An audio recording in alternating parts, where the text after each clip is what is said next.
Buenos días, mis queridos hermanos. Le ruego a nuestro Dios que nos envíe su Espíritu, que nos capacite para poder entender su verdad, su realidad, su perspectiva. Una vez que hemos tratado de entender las doctrinas de Cristo, en donde sobre todo hemos comprendido, según lo escrito está, siempre según lo escrito está, las dos naturalezas de Cristo, Cristo el ser humano y su naturaleza de la cual se ha despojado y nos la ha dado a nosotros, es decir, el Espíritu Santo. Para que puedan entender este mensaje, ayer mismo ayer mismo compartí en el canal de Telegram dos temas con mis hermanos para que puedan entender con mayor presentadas por otra persona, ¿verdad? Eh, para que puedan entender este asunto en bastante profundidad. A partir de hoy entraremos en una nueva serie titulada La experiencia cristiana. Bajo esta serie vamos a tratar distintos temas, porque ahora sí, una vez que entendemos cómo obra Cristo a través de sus dos naturalezas, podemos entender cómo se efectúa esta santificación, purificación, cómo se elimina el pecado en medio del pueblo de Dios, ¿verdad? Por lo tanto, a partir de hoy entramos en esta serie La experiencia cristiana y el tema que toca hoy está titulado El amoroso cuidado de Jesús. Vamos a entrar dentro del tema y veamos qué es lo que nos trata de decir nuestro Dios. Bien, antes de entrar en la reflexión que toca hoy, os he traído un texto que en realidad fue el tema que había presentado yo y tenía la intención de entrar a estudiar cartas y manuscritos, ¿verdad? Hay muchos volúmenes de cartas y manuscritos y no tenía intención de presentar todo, sino todo que es referente al final del tiempo. Y me había centrado sobre todo el tema de los 144.000, ¿verdad? Y cómo será llevado el enemigo al desierto, ¿verdad? Pero preparé el tema, está preparado el PowerPoint, ¿verdad? Y el espíritu me estaba diciendo que no por ahí no. Y al final entendí que una vez que habíamos entendido las doctrinas, necesitábamos entender la experiencia cristiana, ¿verdad? Cómo se manifiesta en realidad eh, esta obra de Cristo en nosotros, aquí y ahora, hoy, ¿verdad? En mi vida y en nuestras vidas.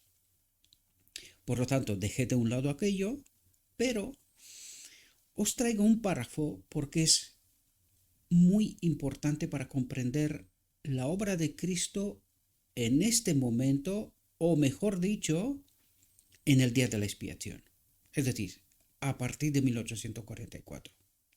Y fijaos cuál es nuestra obra y lo vais a entender a través de la reflexión, porque siempre ligo los textos con la reflexión, ¿verdad? No están porque sí. Os vais a dar cuenta cómo la obra de Cristo es la misma siempre y el propósito que tiene, ¿verdad? Fijaos lo que nos dice en este párrafo. Dice, vi que Dios había extendido su mano por segunda vez para recuperar el remanente de su pueblo. Dice por segunda vez. ¿Por qué por segunda vez? Recuerden, bueno, en realidad vamos a seguir con el párrafo, luego comentaremos, porque es mejor que se explique el párrafo, ¿verdad? Dice, son los que han estado cubiertos bajo la basura desde 1844. ¿Qué es lo que trata de decir? Recuerden que antes de 1844, William Miller y el grupo que se formó a partir de Daniel 8:14, ¿verdad? 2300 tardes y mañanas, y el santuario será purificado, habían presentado este mensaje, ¿verdad? Y habían presentado que Cristo estaba por venir. Pero resulta que el 22 de octubre de 1844 se llevaron un chasco, porque Cristo no vino. ¿Por qué? Porque no habían entendido qué había de ocurrir en realidad, si era el paso de Cristo del lugar santo al lugar santísimo, es decir, en el día de la expiación. Y aquel grupo, buena parte de él, que eran gente de todas las iglesias en realidad, se dispersó, ¿verdad? Perdió la fe. Por lo tanto, ¿qué es lo que dice Dios? Una vez que os he explicado esto, atentos a lo que dice. Vi que Dios había extendido su mano por segunda vez, es decir, a partir de 1844 en adelante, porque es el rol y la obra del día de la expiación, ¿verdad? Dice, había extendido su mano por segunda vez para recuperar el remanente de su pueblo. A todos aquellos que se quedaron chasqueados, se fueron para su casa y tomaron como si fuera un engaño lo que había ocurrido, sin comprender lo que a partir de 1844 entendemos que ha pasado, ¿verdad? Con todo aquel grupo que sí se quedó, que fue pequeño, sí se quedó, y es esta iglesia, el remanente final que se formó a partir de aquel momento, ¿verdad? Dice, son los que han estado cubiertos bajo la basura desde 1844. Es decir, dieron un paso para atrás y no dieron es decir, no acompañaron la visión de los dos tronos, nos habla sobre esta realidad, no acompañaron a Cristo en el lugar santísimo, ¿verdad?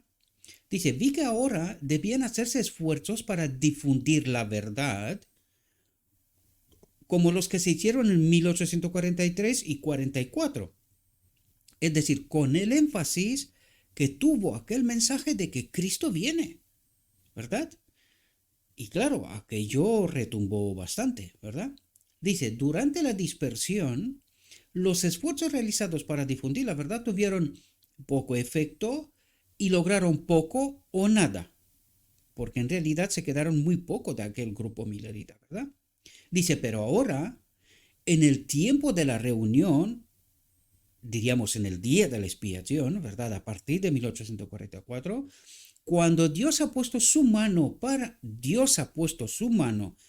reunir a su pueblo, los esfuerzos para difundir la verdad tendrán el efecto deseado y todos deben ser celosos y estar unidos en la obra. Este mensaje, si os fijáis, es de 1850. Es decir, Dios tenía la intención de atraer hacia sí cuantos más, con el propósito de que en 1888 enviara el último mensaje, el mensaje final, que lo vamos a entender hoy a través de la reflexión de nuevo, porque no puede ser otra cosa, porque eso es la obra de Cristo, ¿verdad? Y la reflexión nos la revelará, ¿verdad? Por lo tanto, teniendo en cuenta lo que está pasando y el engaño que el enemigo está obrando a través de la visión de los dos tronos, me baso en esto, ¿verdad? Y en muchos otros textos que hemos tratado y seguiremos tratando, se ve que la experiencia de Israel en la venida de Cristo se repite al final del tiempo. Y que solamente un grupo pequeño, véase los apóstoles, discípulos, podríamos decir, que no fueron tantos, los que acompañaron a Cristo, ¿verdad?, en su obra terrenal, esto mismo se repetirá al final. Es decir, habrá un grupo pequeño porque la gran mayoría estaría engañada. El gran engaño, lo hemos dicho en multitud de ocasiones, la doctrina de la Trinidad. Es decir, a través de la doctrina de la Trinidad, en realidad nosotros estamos adorando al enemigo y no a Dios. La divinidad está compuesta por el Padre y por Cristo en sus dos naturalezas.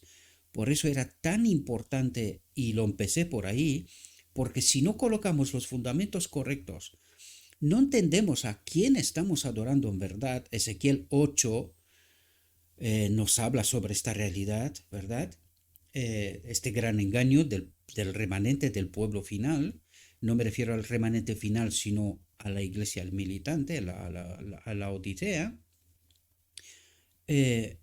Estarán engañados porque están adorando a un otro Dios, ¿verdad? Los hermanos Wayland y Short en 1950 revelaron esta realidad. Otra cosa es que no se han tomado en cuenta. En 1980 pues entramos y adoptamos oficialmente la doctrina de la Trinidad, que esta nunca fue nuestra doctrina. Es más, se peleó mucho en contra de esta doctrina porque precisamente por eso dice son los que han estado cubiertos bajo la basura desde 1844. Aquellos que se quedaron con la doctrina que poco a poco se fue a la apostasía hasta 1844. A partir de aquel momento, Cristo recolocó la verdad, sus fundamentos, ¿verdad?, del Evangelio, preparó este remanente para que en 1888 les explique el propósito eterno de Dios, el pacto eterno, y que venga Cristo, que se termine la obra. Desgraciadamente el enemigo logró confundirlos, ¿verdad? Cosa que está ocurriendo en estos mismos momentos. Por lo tanto, he decidido hace mucho tiempo, ¿verdad? Pero he decidido tratar de no tomar tanto en cuenta la opinión y el rechazo del remanente, porque el remanente, el error que comete es que cree saber la verdad.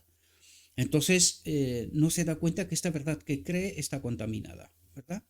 Sutilmente el enemigo ha introducido errores que nos llevan a la apostasía, ¿verdad? Con Cristo o obedecemos a Cristo por completo esta no es adoración, ¿verdad? Si la adoración que hacemos es contaminada, que es de lo que nos va a tratar la reflexión y todas las reflexiones, porque no puede ser de otra manera, lo que Dios trata de decirnos es, o le comprendemos, nos santificamos en toda la verdad, o seremos engañados, ¿verdad? Y es lo que está ocurriendo en este momento. Yo sé que es difícil de comprender, pero solo podemos presentar la verdad. No, lo he dicho muchas veces y ya sé que suena feo, pero es la realidad. Esto no es como sentarte en un restaurante y pedir lo que te guste. No, aquí en este caso nosotros tenemos que obedecer a Dios. Desde el Edén tenía que ser así, y fue así hasta que Adán desconfió de Dios, y al final del tiempo no puede ser de otra manera. Como Dios no cambia, los requerimientos siempre son los mismos, el hombre tiene que entender de dónde ha caído, de la gloria de Dios, ¿verdad? Por lo tanto, necesita comprender esta realidad. Dios no acepta menos que esto. O le adoramos a Él, es decir, le reconocemos su obra a Él como la solución eterna, o moriremos, porque el fin del enemigo y de todos los ángeles caídos es la perdición, es la muerte eterna. Por lo tanto, necesitamos comprender entre estas dos realidades, por ahora, necesitamos entender con quién queremos quedarnos. ¿Cuál es la realidad que nos gusta más? Y si este mundo nos gusta más, pues este mundo tiene fecha de caducidad, ¿verdad? Por lo tanto, entremos en nuestro tema. Lo que quería decir es que me voy a dirigir más para tratar de recuperar lo que Dios intentó hacer. Recuerden que este remanente fue de muchas iglesias y hay gente, os lo he dicho en muchas ocasiones, hay gente que son hermanos católicos, evangélicos y de muchas otras iglesias que literalmente necesitan conocer la verdad, porque la iglesia es Cristo. O sea, fue el enemigo el que nos dispersó y nos confundió. Pero cuando entendemos los fundamentos y que la iglesia es Cristo y que nosotros somos parte del cuerpo de Cristo, esta es la única iglesia verdadera, ¿verdad? Todos los demás son cultos, cada uno con su específico, cada uno con su doctrina, pero necesitamos entender quién hizo, porque Cristo no fundó 70 iglesias o cientos de iglesias, de ningún modo. Alguien trató de confundirnos. Y esta es la realidad. Y Cristo necesita que entendamos, fue lo que entendieron los pioneros a partir de 1843-44. Por eso yo no trato de presentar la iglesia en donde yo estoy. No, yo trato de presentar la verdad, según el Evangelio, ¿verdad? Ahora, cada cual tome como quieran. Yo sé que muchas veces, por ejemplo, cuando estoy hablando del sábado, hay mucho rechazo, porque no logramos entender que el enemigo nos ha engañado, ¿verdad? Esto es fundamental. Pero mi trabajo es presentar la verdad. Luego cada cual en conciencia, lo hemos dicho, es algo sagrado. Dios jamás tocará en la eternidad la libertad de conciencia. Él es el garante de esta realidad en realidad. Y la demostración es el enemigo, es Adán. Pecaron, se separaron de Dios, pudieron hacerlo.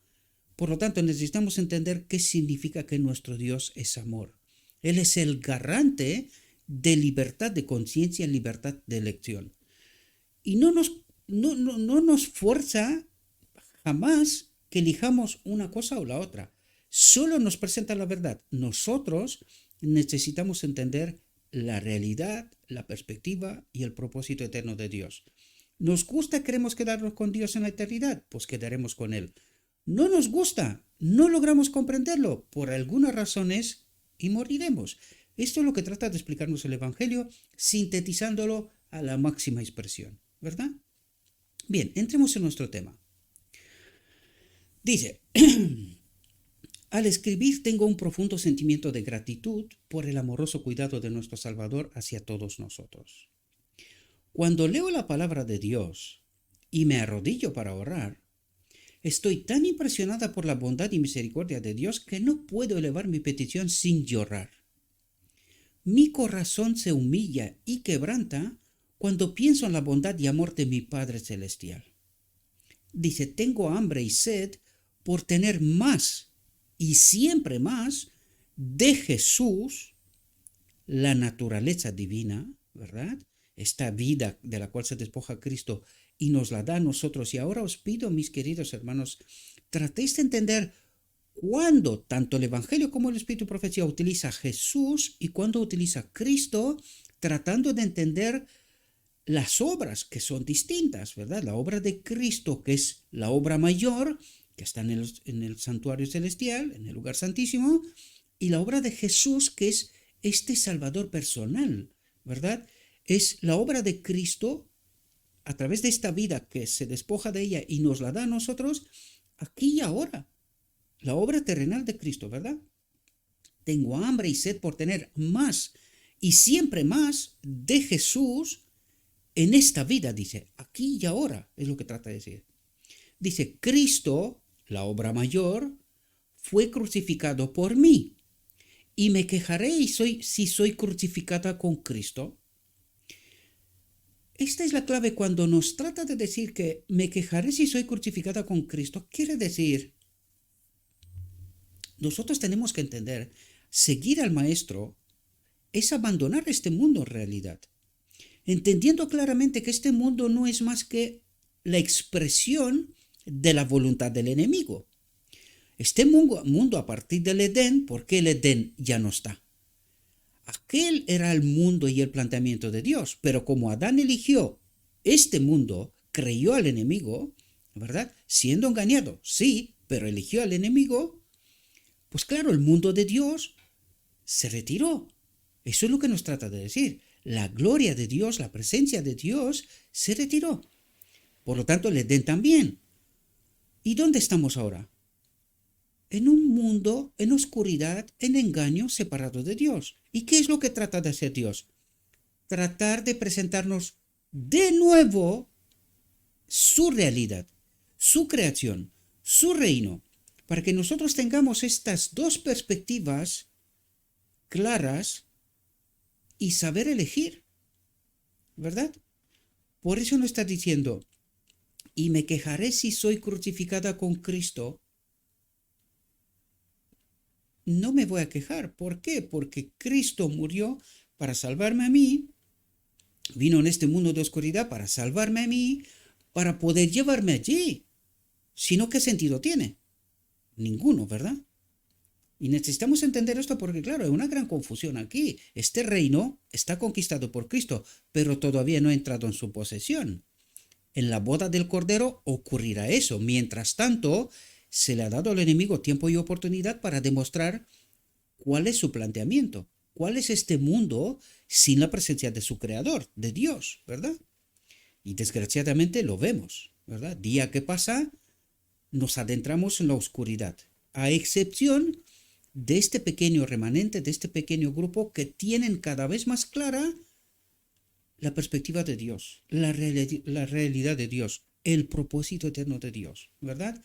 Y eso es lo que tratamos de presentar en realidad, esta perspectiva. Lo vais a entender porque al final es precisamente así como termina esta misma reflexión, ¿verdad? Aunque hemos hablado una y otra vez y no dejaremos de hablar, porque si es el propósito eterno de Dios, ¿de qué otra cosa hablaremos? ¿Verdad? No sabemos que está delante de nosotros y nuestra única seguridad reside en caminar con Cristo. Recuerden el patrón, Emaús. ¿Qué significa caminar con Cristo? Es ahí donde Cristo se revela, revela su reino, revela al Padre, la ley, la gloria de Dios. Esto es caminar con Cristo. Nos revela a través de las profecías el propósito eterno de Dios con el hombre, ¿verdad? Dice, nuestra mano entre las suyas, nuestro corazón lleno de perfecta confianza. Dice, ¿acaso no ha dicho él, o forzará alguien mi fortaleza? Forzará, dice. ¿De qué está hablando? De estas dos características, libertad de conciencia, libertad de elección. ¿Y cuál es la fortaleza de Cristo? Este templo. Si yo elijo que Cristo habite en este templo, dice, o forzará alguien mi fortaleza, alguien le traerá fuerza aquí. Una vez que yo escojo a Cristo, dice, por encima de Cristo no entra nadie. Eso es lo que trata de decir, ¿verdad? Si yo escojo a Cristo, aquí se queda Cristo. Pero si me gusta este mundo, entrará un otro espíritu y Cristo se apartará. Hemos de entender qué pasó, el mecanismo, qué pasó en Edén, qué pasó en la venida de Cristo, qué pasó en Sinaí, qué pasó en 1888. Son realidades que nos revela cuando elegimos este mundo y no entendemos a Dios, pues Dios se retira. Así de sencillo. No fuerza nuestra elección, nuestra conciencia, ¿verdad? Si yo elijo, aun siendo engañado, pero he elegido, porque ¿quién me obliga a elegir antes de santificarme en la verdad, de apartarme en la verdad, de tener claro cuál es la voluntad de Dios? Pues no hemos de precipitarnos, sino que en libertad de conciencia, eligiendo la verdad, la que nos parezca, que estemos engañados. ¿No pasó esto en Edén? ¿No pasó en Sinaí? ¿No pasó en la venida de Cristo? ¿No pasó en 1888? Sí. Necesitamos entender los principios, cómo obra Dios, ¿verdad? ¿Acaso no ha dicho él, o forzará a alguien mi fortaleza? En inglés dice, aférrese de mi fortaleza, de su espíritu, de su presencia, ¿verdad? Haga conmigo paz. ¿Qué significa haga conmigo paz? Únete a mí, sí, haga paz conmigo. Y si yo estoy en este templo, ¿quién podrá contigo? ¿Quién podrá conmigo? Nadie. Esta es la invitación, ¿verdad? Que nos unamos a Él, a su Espíritu, a la gloria de Dios perdida en Edén. Este es el propósito eterno, este es el pacto eterno en realidad. Dice, mantengámonos cerca del Salvador. Caminemos humildemente con Él, henchidos de su mansedumbre. ¿Cuál era la mansedumbre de Cristo?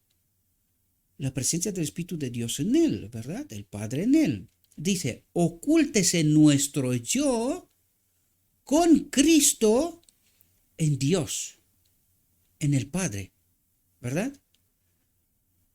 Necesitamos entender, en Cristo es el lugar de reunión. Por eso Cristo es la iglesia. En Cristo nos reunimos con el Padre. No puede haber otra iglesia. Cristo es la iglesia. En Él nos unimos todos, somos una con el Padre, con el pacto eterno, con el propósito eterno de Dios. Y lo veremos, ¿verdad? Yo me adelanto, pero trato de explicaros lo que en cada momento nos está tratando de decir Dios, ¿verdad? Dice, el adorno externo. Y fijaos que está hablando una y otra vez, y es así como necesitamos comprender, queridos.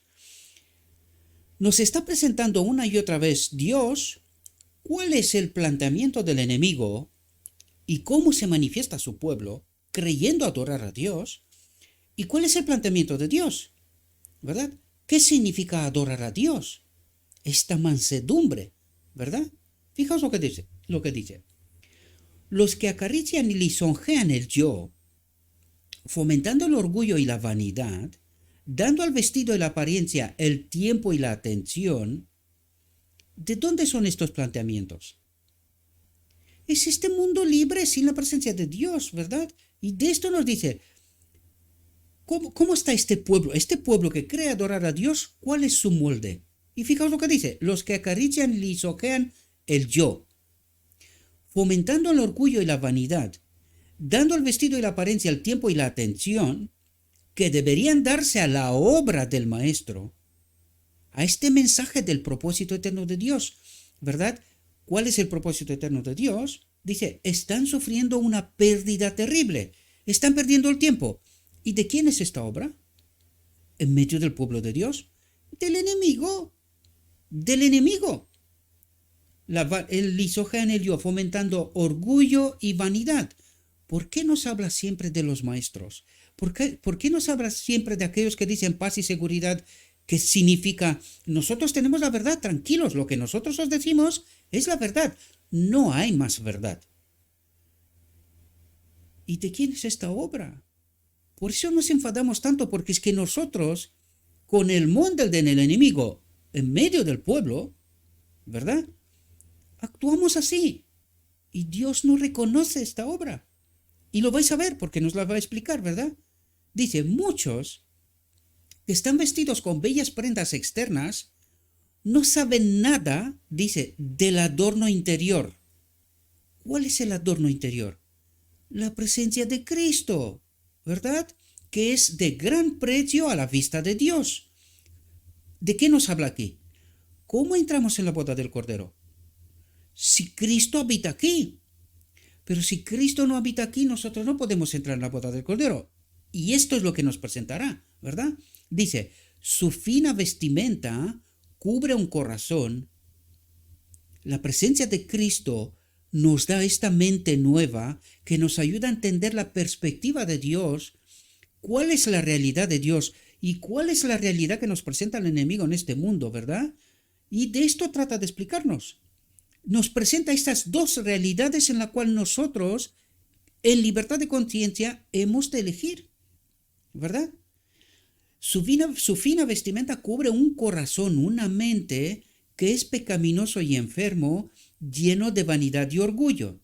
No saben lo que significa buscar, dice, las cosas de arriba, donde está Cristo sentado a la diestra de Dios. Las cosas de arriba, ¿qué son? La verdad de Dios, el pacto eterno de Dios, su presencia en este templo, que no para de hablarnos de esto, de muchas formas, con el lenguaje celestial. Os lo he hablado en muchas ocasiones. Por esto sin Cristo no podemos entender. Sin Cristo no entendemos el mensaje, que es un mensaje sutil, profundo, que necesitas entender el Evangelio para poder comprender de qué nos habla una y otra vez, porque es que no es más que una repetición de lo mismo constantemente, hablándolo de muchas maneras, de muchas formas, de tal modo que pueda captar a todos, independientemente de dónde está, en qué iglesia, en qué país, en qué cultura, en qué religión nacional pueda tener cada uno. Pero Cristo trata de captarnos allí donde estemos, tratando de entender cuál es su verdadera realidad y cuál es la realidad en la cual vivimos. Este engaño, ¿verdad? Dice, anhelo ser henchida día tras día con el Espíritu de Cristo. Y es muy interesante porque aquí nos dice, con el Espíritu de Cristo. Nos revela una y otra vez el tremendo engaño de la doctrina de la Trinidad. Porque ¿quién es el Espíritu Santo? El Espíritu de Cristo. Nos lo deja bien claro. Pero desgraciadamente alguien nos ha engañado. Y aquellos que dicen paz y seguridad, nosotros tenemos la verdad, no hay más verdad, pues no entienden. El Espíritu de Cristo. El Espíritu Santo, esta vida de la cual Cristo se despoja y nos la envía a nosotros, ¿verdad? A través de la cual, y por eso he dicho, es tan fundamental entender esto, porque si no, no entendemos el día de la expiación. No vemos la solución de Dios, que fue precisamente el mensaje de 1844. Cristo nuestra justicia. No vemos la solución de Dios. Por eso algunos piensan que pecamos hasta que Cristo viene. ¿Por qué? Porque no ven la solución de Dios. Cuando está a la vista, ¿por qué no la vemos? Buena pregunta, ¿verdad? Dice, el tesoro de su gracia, su espíritu en nosotros, ¿verdad? El tesoro de su gracia es de más valor para mí que el oro, la plata o costosos atavios. Nunca sentí como ahora tan ferviente anhelo de justicia. ¿Cuál era la justicia de Cristo? El Padre en él. ¿Cuál es nuestra justicia? El Espíritu de Cristo. Él es nuestra justicia. Él es la ley para nosotros. Esto trata de explicarnos, ¿verdad? Dice, cuando mis hermanas capten una vislumbre de lo que Cristo ha sufrido por ellas, para que pudieran llegar a ser hijas adoptivas de Dios, no anhelarán más satisfacerse con orgullo mundano y egoísmo. No serán más ególatras. Dios será el objeto de su cuidado supremo. Ahora bien, en aquel tiempo la moda tocaba más a la mujer que al hombre, ¿verdad? Pero yo diría que aquí, avanzando en la luz, hoy podemos ver cómo nos comportamos todos. El orgullo y la vanidad se manifiestan de muchas formas, ¿verdad? No solamente con las hermanas, aunque es una tentación para los hombres mayor, ¿verdad? Pero esto también revela qué tienen en la mente. No solo ellas, nosotros también. Vamos con los mejores coches, con mejores trajes, presentándonos. En realidad, no logramos darnos cuenta. Cuando Adán se separa de Dios, él se cubre con hojas de higuera, ¿verdad? ¿Tratando de hacer qué?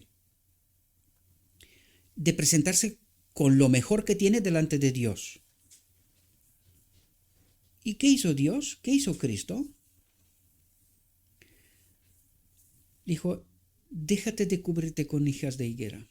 A partir de este momento necesitas mi justicia. Un cordero tendrá que morir para ser tu justicia. Y de momento, esta es la ropa en la cual tenemos que presentarnos. Envueltos en piel de cordero, en el espíritu de Cristo, esta vida de la cual se despoja y nos la da a nosotros, ¿verdad? Y de momento, este es el único atavio que necesitamos. Pero ¿dónde nos lleva Cristo? A la boda del Cordero. ¿Dónde nos va a dar qué ropa? Esta vestimenta fina de lo que nos hablaba antes, ¿verdad? Una vestimenta fina. ¿Cuál es? La presencia de Dios, la gloria de Dios. Esta luz, Adán estaba envuelto en una luz. Esta revelaba la gloria de Dios. Podemos verlo a través del rostro de Moisés. Podemos verlo en el monte de la transfiguración en el mismo Jesús, ¿verdad? Esta es la auténtica ropa.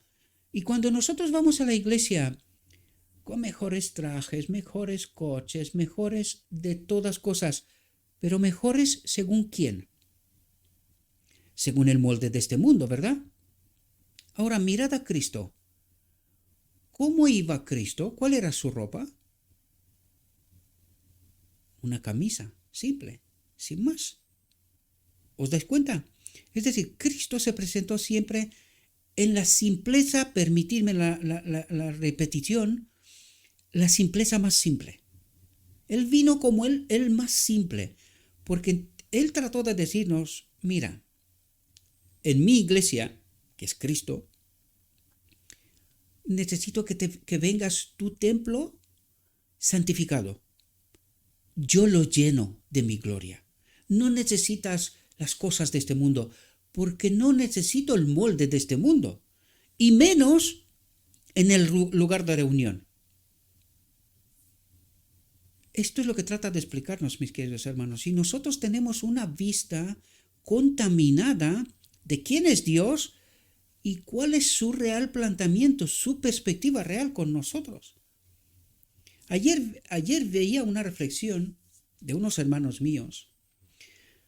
Mientras veía, estaba pensando, Digo, y os lo digo ahora, el auténtico doctorado de medicina, es decir, con una frase, Cristo dio su doctorado en medicina en este mundo vez tras vez, para que nos revele cómo funciona el reino de Dios y cómo entendemos nosotros según el molde de este mundo, según la realidad que nos trata de presentar el enemigo de Dios en este mundo, cuál es la medicina, porque Dios nos dice la ciencia de este mundo es locura ante Dios, y cuál es la medicina en el reino de Dios. Y fijaos, cuando Cristo sana o resucita, ¿cómo lo hace?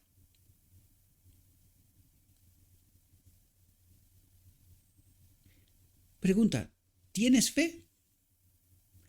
Hágase según tu voluntad, según tu deseo, ¿verdad? ¿Y cómo ocurría? En un instante, queridos. Este es el doctorado de medicina más, más alto en sabiduría, por decirlo, de todas las historias. O sea, de todos los tiempos, quiero decir. Cristo decía y tomaba forma.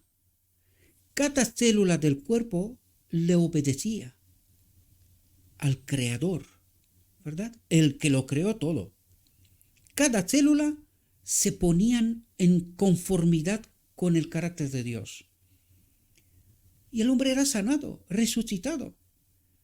Pues esta es la medicina en el reino de Dios, queridos. La misma presencia de Dios hace que todo funcione en conformidad con la voluntad de Dios, como Él pensó este reino. Y que lo que estamos experimentando en este mundo en realidad es una total distorsión de la voluntad de Dios. Alguien nos está mareando tratando de presentarnos una medicina, una salud, por decirlo de alguna manera, que es una perversión. Jamás puede ser salud. Hay gente que toman tantas pastillas con efectos tan adversos que en lugar de sanarse más bien lo está matando. Despacito, pero lo está matando. Y eso es lo que nos está pasando en este mundo. En cambio, cuando Cristo sana, queda sano. De verdad. Sin nada más. Solo ha dicho y según lo dicho, toma forma. Es así lo que nos revela el Génesis, el principio, ¿verdad? Fijaos, Dios será el objeto de su cuidado supremo. Y más o menos de esto hemos tratado de hablar, ¿verdad? De esta perspectiva. Dice, me duele el corazón cuando se me muestra. ¿Quién le muestra? Dios. Dios le revela su realidad. ¿Con qué propósito? Para revelármela a mí, hoy, tanto tiempo después. Tanto tiempo después, ¿verdad? Dice, se me muestra que hay muchas que han hecho del yo su ídolo. Cristo ha pagado el precio de la redención por ellas. Habla de la mujer, ¿verdad? Aunque yo hago extensión total. Habla del hombre en realidad. A él pertenece el servicio de todas las facultades de ellas. Pero su corazón está lleno de egoísmo y del deseo de ataviarse. No prestan atención a las palabras. Dice, si alguno quiere venir en pos de mí, niéguese a sí mismo, dejen de mirarse a sí mismo, dejen de querer las cosas de este mundo, ¿verdad? Y tome su cruz y sígame. Es decir, muera en este mundo y apenas después estarás conmigo. Dice, la complacencia propia oculta a Cristo de la vista de ellas. Cuando uno se mira a sí mismo, deja de mirar a Cristo. Eso es lo que trata de decir. No vemos la simpleza de Cristo, ¿verdad? Dice, no sienten el deseo de caminar delante de Dios con mansedumbre y humildad, con la presencia del Espíritu, ¿verdad? Como Cristo. Dice, no acuden a Jesús. No acuden a Jesús. Jesús, su naturaleza divina, ¿verdad? no oran para que puedan ser transformadas a la semejanza de Él. Sus casos están representados por el hombre que fue al banquete del rey ataviado con vestidos comunes. ¿De qué nos está hablando aquí? De la boda del Cordero, ¿verdad? Había rehusado hacer los preparativos requeridos por el rey, desdeñó vestirse con los atavios previstos para él a gran costo, las hojas de higuera de Adán, ¿verdad? La perspectiva de este mundo. Dice, ante la demanda del rey, ¿cómo entraste aquí sin estar vestido de boda? ¿Y cuál es el vestido de boda? La presencia del Espíritu de Cristo. Este es el vestido de boda. Este es la envoltura, el atavio de la piel del cordero. Si no estamos en el cordero, estamos con la vestidura de este mundo. ¿Y qué tratamos de hacer nosotros presentándonos en la iglesia?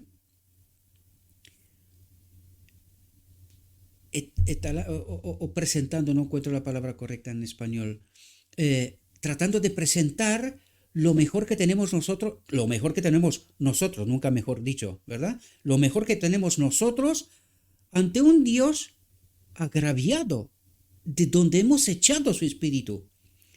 Y nosotros presentamos el mejor yo, al Dios que llora por mi incomprensión sin darme cuenta que estoy desprovisto del vestido de boda, de la mejor ropa de gala, su presencia en este templo, ¿verdad? Y nosotros nos vamos con lo mejor presentándonos delante de Dios. Qué perversión, ¿verdad? Qué pérdida de la auténtica realidad de Dios, ¿verdad? Ante la demanda del rey, ¿cómo entraste aquí sin estar vestido de boda? Dice, no pudo contestar nada. Porque sin la presencia de Cristo no puedes contestar nada en realidad. Estás en oscuridad, estás perdido. Dice, quedó mudo, pues se sentía condenado por sí mismo, por su incomprensión. ¿Os dais cuenta? Y esto pasará al final. Esto es un tipo de la realidad del final y vivimos el final. Ya lo vemos, ¿verdad? Dice, muchos que profesan ser cristianos lo son solo de nombre. Acuden a la iglesia como si fuera un club, pero sin entender el auténtico evangelio, sin entender el propósito eterno de Dios, ¿verdad? Dice, no están convertidos, no tienen a Cristo, hacen resaltar el yo. No se sientan a los pies de Jesús como lo hizo María para aprender de él. Camino de Maús, otro tipo aquí, María, para aprender de él, ¿verdad? Dice, no están preparados para la venida de Cristo, porque para estar preparado para la venida de Cristo, hemos de estar llenos de Cristo, ¿verdad? Una gran sorpresa. Dice, durante un sueño me vi en compañía de gente cuyo corazón, mente, estaba llena de vanidad y engreimiento. Cuando leí esta frase me acordé de hace no tanto, me encontré con alguien en la iglesia que viene de otra iglesia, pero también es romano, ¿verdad? Como yo. Y me miraba así como desde arriba, ¿verdad? Como, ¿quién es él? ¿Verdad? Y ¿cómo soy yo? Tratando de reflejar su prepotencia desde la perspectiva económica, porque desde la perspectiva espiritual ya hablaba sobre sí, ¿verdad? Pero, es decir, noté un desprecio en su cara y en su forma de expresarse, hasta me dio la espalda, ¿verdad? De alguna manera. Y es precisamente lo que trata de explicarnos aquí. Dice, me vi en compañía de gente cuyo corazón estaba lleno de vanidad y engreimiento, tan lleno de sí mismo que Cristo no está ni siquiera, creo que, delante de la puerta, porque el hombre no entiende nada. Está en la iglesia, pero es como un mueble, no entiende nada. Dice, Cristo estaba oculto de sus ojos. No hay ni pizca de amor, ni nada por estilo, de compasión, de entendimiento, de acercamiento, nada. La vanidad y el engreimiento es el Dios de muchos, desgraciadamente. Por eso dice una gran sorpresa para muchos. Dice, de pronto se oyeron con énfasis vigoroso y claro las palabras: Jesús viene para llevar a los que en esta tierra lo han amado y servido, para que estén con Él en su reino para siempre. Muchos de los de ese grupo fueron a su encuentro con costosas vestimentas. ¿Entendiste lo que os hablo? ¿De cuál es la perspectiva? Y simplemente cuando nosotros nos presentamos delante de la gente con ropa de gala, con coches de gala y cosas por estilo, perdiendo la simpleza de Cristo y tratando de que con todo lo que tengamos por la gracia divina, ¿verdad? Tratemos de presentar el Evangelio a la gente, porque este es el único propósito que tiene el pueblo de Dios. Presentar este pacto eterno, este propósito eterno de Dios al mundo, para que el mundo pueda entender cuál es la perspectiva que Dios nos ofrece, más allá de la de este mundo, ¿verdad? Muchos de los de ese grupo fueron a su encuentro con costosas vestimentas. Continuaron mirando sus vestidos, mirándose a sí mismos, ¿verdad? Pero cuando vieron a Cristo en su gloria, en la auténtica vestimenta celestial, y comprendieron que su estimación recíproca se había medido grandemente por la apariencia externa, pero perdieron a Cristo del templo, ¿verdad? Comprendieron que estaban sin el manto de la justicia de Cristo, sin esta vida de la cual se ha despojado y que tiene que estar en este templo. Se había mirado tanto al yo que habían perdido de vista a Cristo. ¿Y cómo llegamos a la doctrina de la Trinidad? Así, queridos, así llegamos, mirándonos a nosotros, en lugar de ir progresando en la luz, hemos regresado a la oscuridad. Y desgraciadamente ni siquiera nos damos cuenta de esta profunda realidad. Por eso digo una y otra vez, querido, querida, cuando entras en la oscuridad, ¿quién te sacará de allí? Porque ¿qué ocurre en la oscuridad? No dejamos de mirarnos a nosotros mismos. El molde de este mundo, la vanidad y el orgullo, el engreimiento, ¿verdad? Dice, comprendieron que estaba sin el manto de la justicia de Cristo y que había sangre, atentos, y que había sangre de otras almas sobre sus atavios. Porque cuando nos presentamos así en la iglesia, mucha gente se pierde porque nos miran y no ven a Cristo en nosotros. Porque nosotros con nuestro orgullo, con nuestra vanidad, con nuestro engreimiento, les hablamos a la gente desde una posición de vanidad, haciéndolos sentirse como nadie, excluidos de este grupo selecto. Si no están en este grupo selecto como ellos, no merecen nada. Y dice, y que había sangre de otras almas sobre sus atavios, ¿verdad? Hicieron caer a muchas almas por su forma y por su cristianismo, este falso cristianismo y este falso Cristo. Espero que podáis entender la auténtica perspectiva, mis queridos hermanos, de lo que Dios trata en verdad de hablarnos, ¿verdad? Fueron dejados, dice, cuando Cristo tomó a sus elegidos, pues no estaban preparados. No tenían a Cristo. En la iglesia, mucha gente no se lo cree. Mucha gente no se da cuenta que esta no es la iglesia de Cristo, queridos.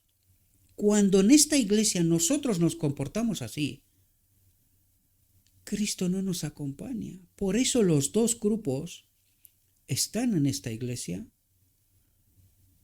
pero pocos elegidos y la gran mayoría perdida. En la iglesia ya no contamos de los que están en el mundo. No, estamos hablando de la iglesia. Estando en la iglesia, no conocieron a Cristo.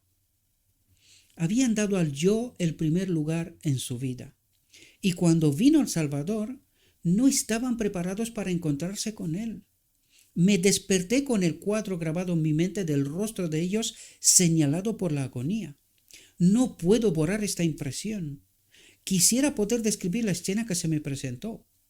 Oh, cuán triste fue el chasco de los que no habían aprendido por experiencia el significado de las palabras: habéis muerto y vuestra vida está escondida con Cristo en Dios. Porque no fuimos la cruz, queridos. El yo fue más importante. Y recorrer el camino de la cruz nos pareció irrelevante. Ya lo había hecho Cristo por mí. Yo no necesito pasar por ahí, ¿verdad? Qué pena no comprender a Cristo, no experimentar a Cristo. Dice, hay muchos que profesan ser cristianos que no tienen un conocimiento experimental, dos condiciones tremendamente importantes: conocimiento, santifíquese en la verdad, y dice, y experimentar a Cristo, un conocimiento experimental de Cristo. Oh, cómo me duele el corazón por esas pobres y enganadas almas que no están preparadas. Cuando estoy delante de las congregaciones, y veo a los que tienen suficiencia propia y justicia propia, nosotros tenemos la verdad, y justicia propia, nosotros somos santificados, porque vamos a la iglesia, ¿verdad? Dice, y sé que no están preparándose para hacer una obra aceptable para Cristo y para encontrarse con Él en paz, unido con su espíritu, ¿verdad?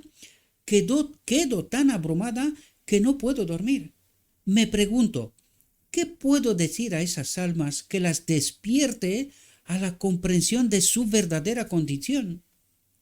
Pues no mucho, la verdad, porque aquí presentamos una y otra vez estas verdades y la grandísima mayoría las rechazan. No comprenden porque están con el molde de este mundo, con el espíritu de este mundo, y no logran tener la auténtica perspectiva, realidad que Dios trata de presentarnos, ¿verdad?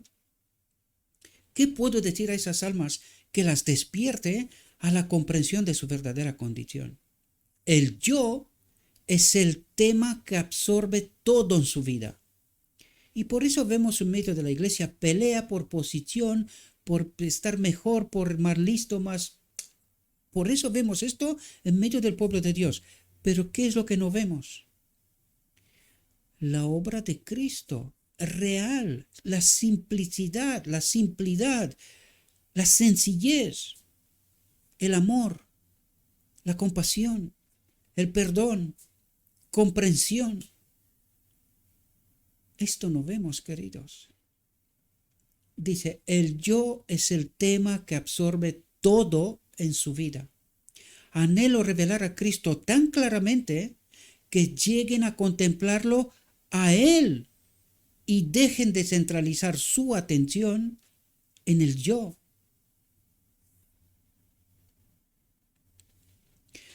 Entre los que serán amargamente chasqueados en el día del cómputo final, estarán los que han sido externamente religiosos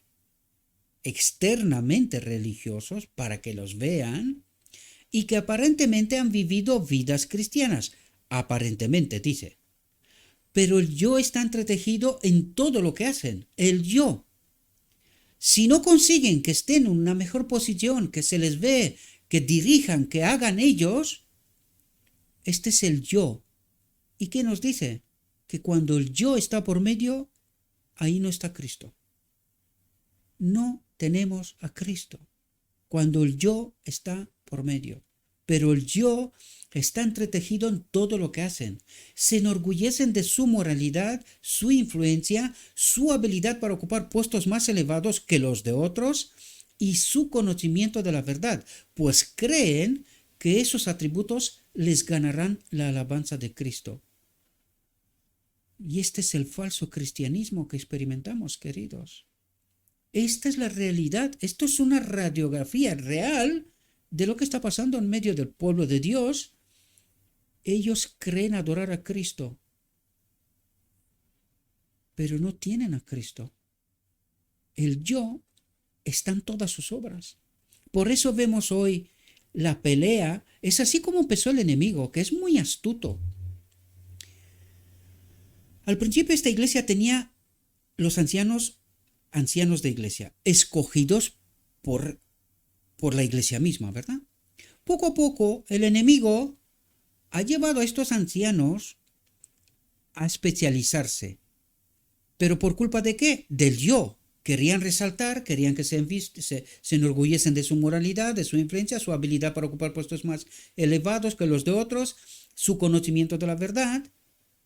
Esto son atributos que Satanás nos ha presentado de su realidad y ha fomentado en medio de este pueblo que los ancianos se especialicen para poder permanecer en los puestos más altos, y poco a poco los ha metido en esta institución, nueva institución, les ha ofrecido saldos en donde antes la iglesia les apoyaba en su ministerio, escogidos por la iglesia, ¿verdad? Ahora se han convertido en esta élite donde no los escoge la iglesia, son ellos entre ellos mismos, se ofrecen sueldos cada vez más altos, y ahora vemos esta necesidad de cuanta más universidades tiene, mayor valor tienen entre ellos.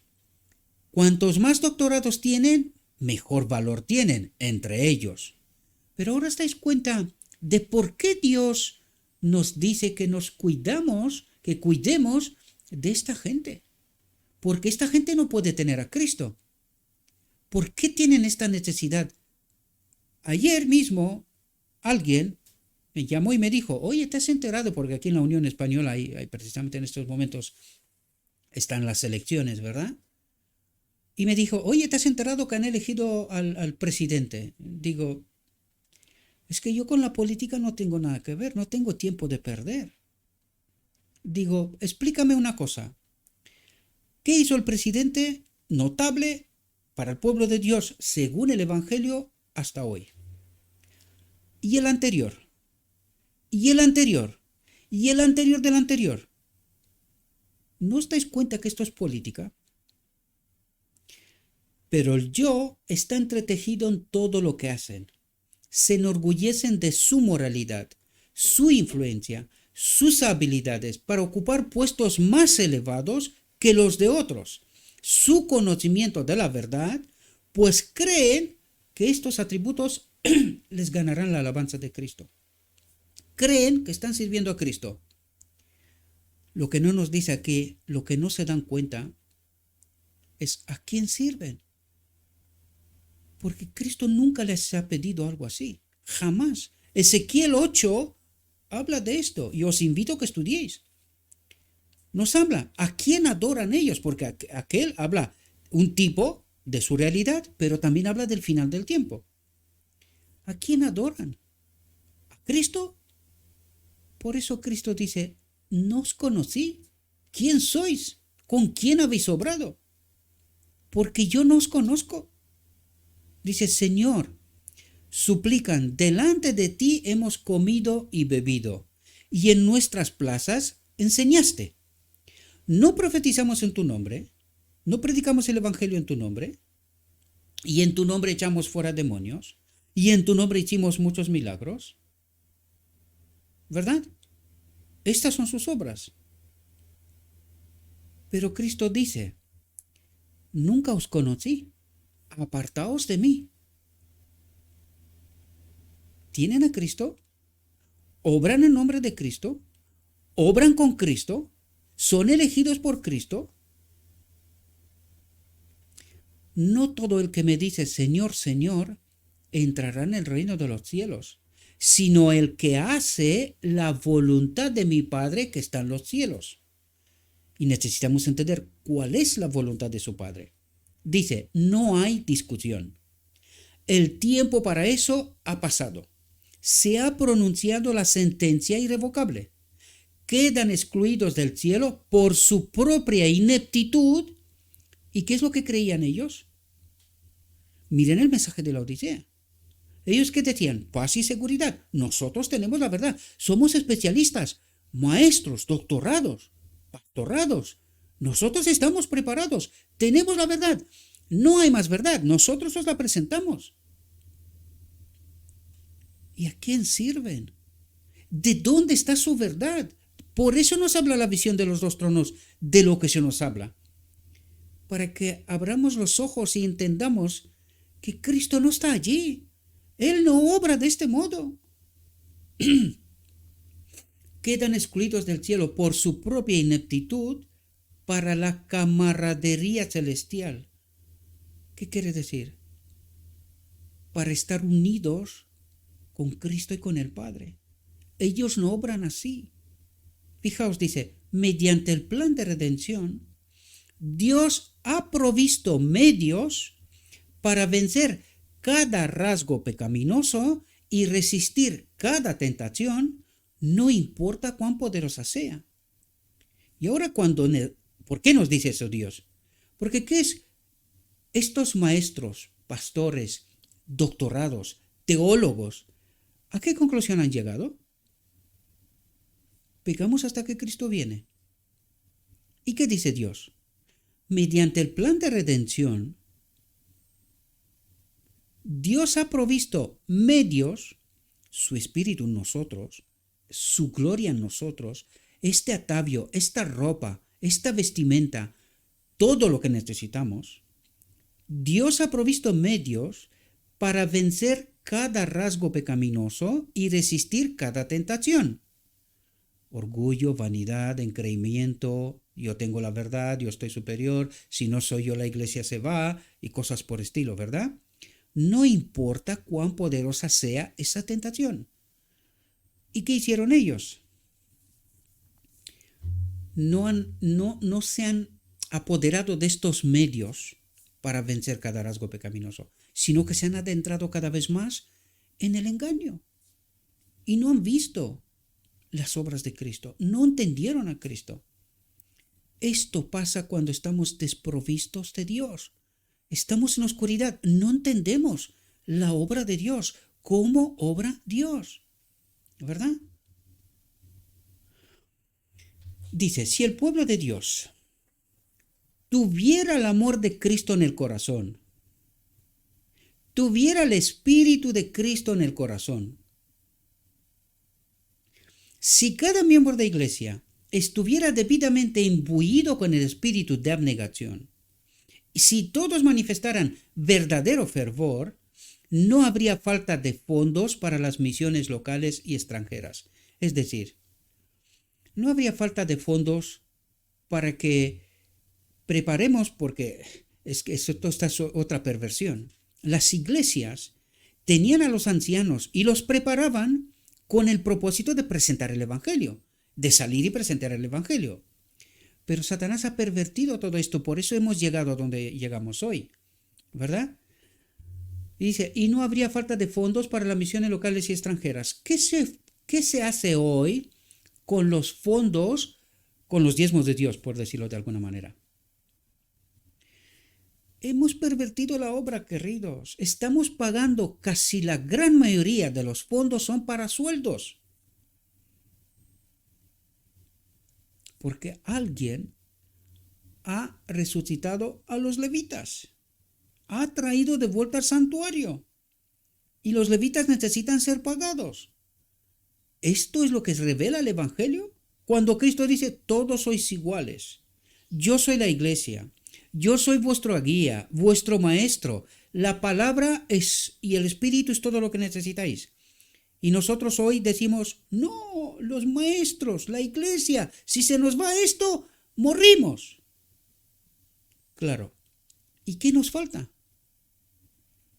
Cristo. Todo en nosotros. Todo para nosotros. Nosotros hemos suplantado a Cristo con otras cosas. ¿Y quién nos ha enseñado esto? El enemigo. Y nos atrae la atención, ¡ay, cuidado, elecciones! ¿Quién va a ser presidente? ¿Y quién es el secretario? ¿Y quién es aquel? ¿Y quién es el otro? ¿Y esto qué es? ¿Para qué sirve? es suplantar a Cristo, atraer la atención de la obra de Cristo a la obra de un falso Cristo. ¿Para qué sirve esto? Y el pueblo no se da cuenta, queridos, y tampoco entendemos a Dios. Dice, nuestros recursos se multiplicarían, miles de puertas de utilidad se abrirían y estaríamos invitados para entrar. Pero nuestros recursos están invertidos en acciones, en empresas de dudosa y tal. ¿Y con qué propósito? Para asegurar fondos para sueldos, pensiones y cosas por estilo. ¿Y a quién hemos suplantado? A Cristo en mí. Hemos quitado la fe en lo visible, en lo material. No, tengo que asegurarme yo, no necesito que me asegure Dios. No, Dios es el que me provee. No, yo me tengo que asegurar, invertir los fondos y tal.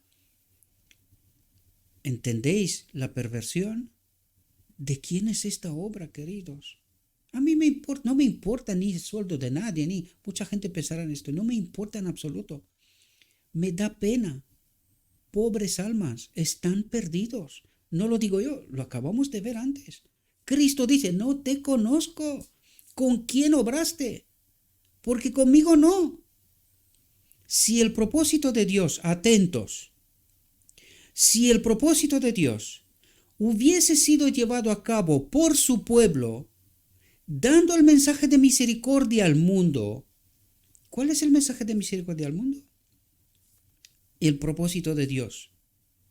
Y enseguida veremos, ¿y cuál es el propósito de Dios?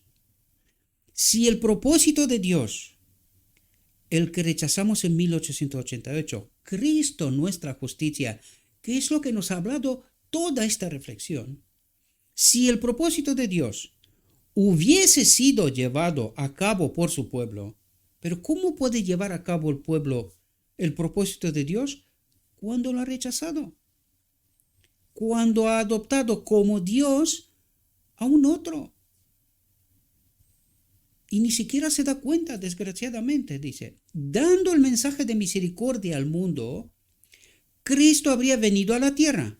¿Por qué no ha venido Cristo?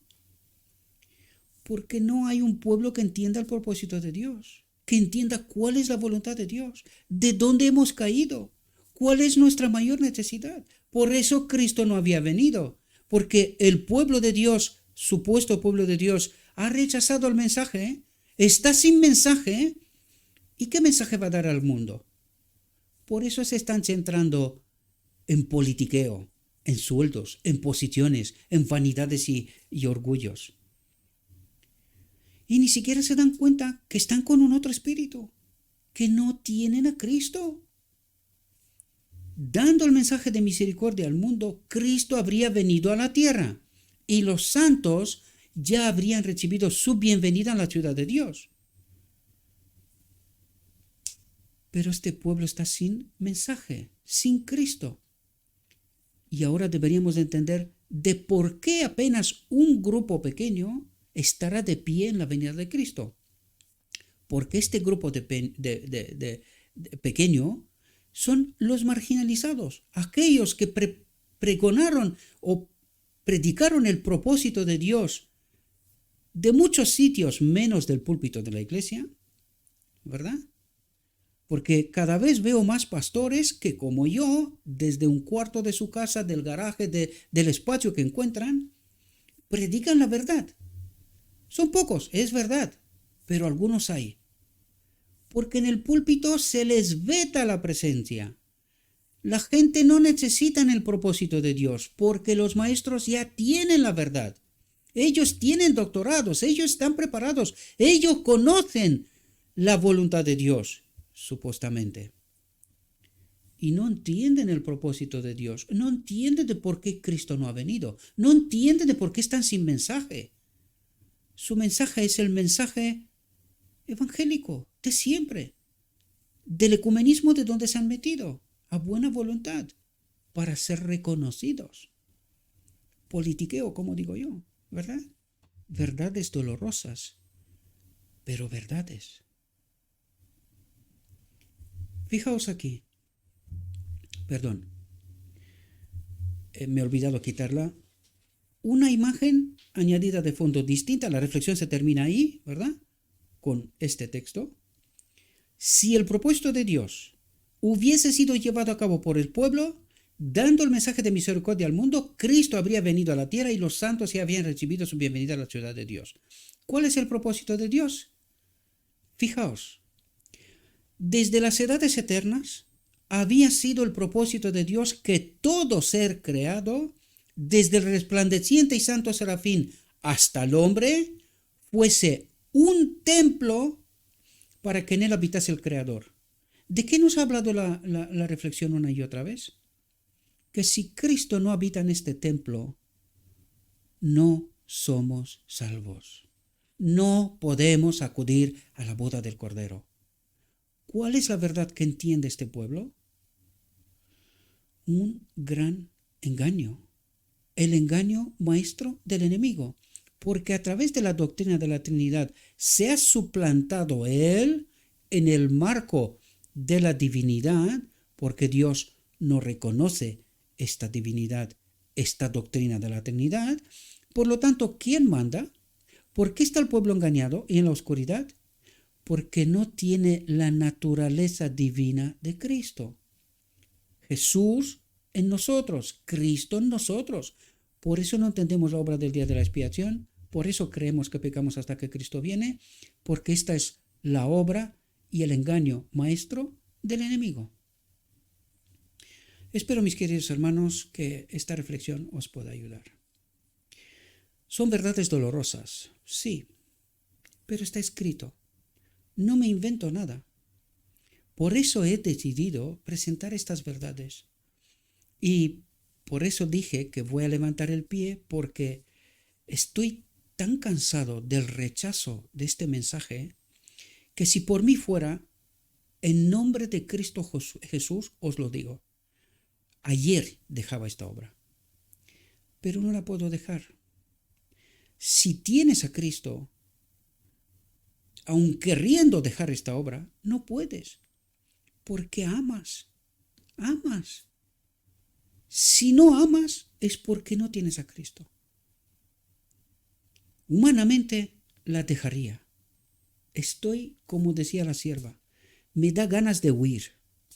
No sé a dónde, pero huir. Viendo el rechazo. Pero Cristo dice, tú sigue. Sigue a la cruz.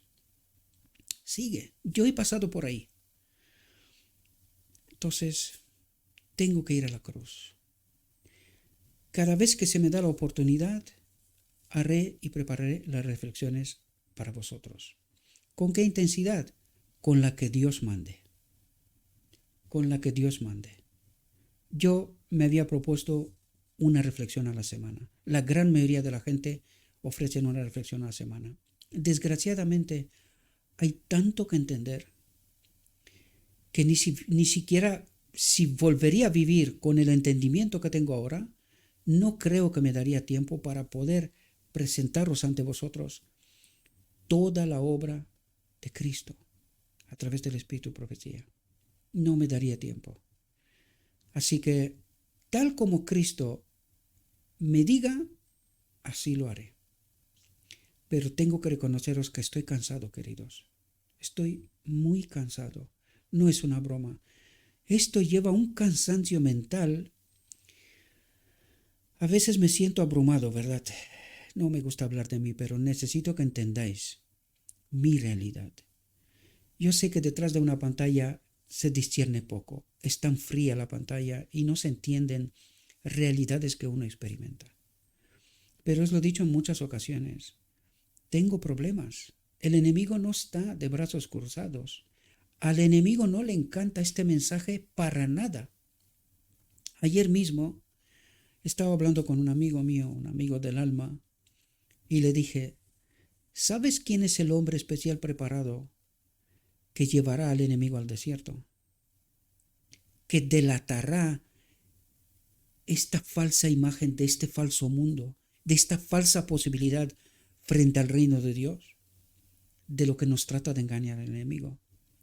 pues los 144,000 entienden esta realidad, entienden este engaño, y delatando al enemigo es como lo agarra fuerte y lo echa fuera del campamento. Esta es la obra que los 144,000 tienen que hacer: delatar el engaño maestro del enemigo en medio del pueblo de Dios y a un mundo que está en oscuridad. El que quiera entender, entenderá.